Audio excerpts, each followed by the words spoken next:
Bonjour à vous, Kevin et Ludivine du Loir-et-Cher. Ces personnes n'existent pas, j'essayais juste de me créer des fans. Donc aujourd'hui, je vais vous parler de la pierre de l'esprit. La pierre de l'esprit est la deuxième pierre de l'infini à apparaître dans un film du Marvel Cinematic Universe. Mais comme pour le Tesseract, on sait que c'est une pierre de l'infini seulement quelques temps après. En effet, on sait vraiment quelle est la pierre de l'esprit dans Avengers 2 quand le robot Ultron décide d'ouvrir le petit réceptacle du sceptre de Loki pour ainsi récupérer la pierre. Mais vous me direz que Loki avait déjà son sceptre dans Avengers 1. Oui, c'est vrai, mais on ne savait pas tout de suite que c'était une pierre de l'infini. La présence de la pierre, on la découvre grâce à Ultron qui l'utilisera pour créer la vision. Mais c'est vrai qu'on pouvait se douter que ça pouvait être une pierre de l'infini, mais la couleur bleue du réceptacle de la pierre de l'esprit pouvait faire référence à la couleur du Tesseract, qui est lui-même bleu. Et au moment où on découvre le sceptre, on ne connaît pas toute l'étendue du pouvoir du Tesseract. Donc on aurait pu en conclure que la petite pierre bleue sur le sceptre de Loki aurait pu être créée par le Tesseract. Mais tout ça reste cohérent, étant donné que Loki utilise son sceptre pour manipuler l'esprit d'Hawkeye. Donc cette pierre de l'esprit, on la retrouve logiquement, comme je viens de le dire, dans Avengers, mais aussi dans Captain America, le soldat de l'hiver. On la retrouve dans la scène post-générique, donc pas dans sa forme et sa couleur originale, mais toujours sous l'apparence du sceptre de Loki. Ensuite, comme je l'ai dit, on la revoit dans Avengers l'ère d'Ultron et dans Civil War, étant donné qu'elle est sur le front de Vision. Vision!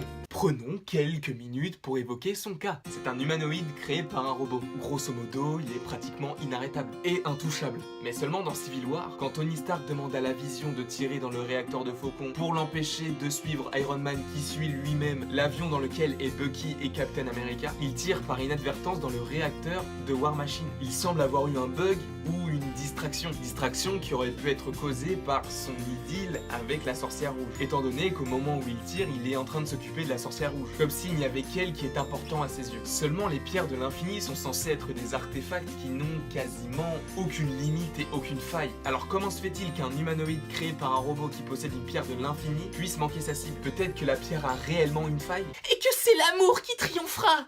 Rien n'est moins sûr. En effet, ça soulève énormément de questions. Et si il possède la pierre de l'infini, si on peut supposer que Thanos dans Infinity War possédera toutes les pierres, on peut supposer qu'il prendra la pierre à Vision. Et que Vision, quick.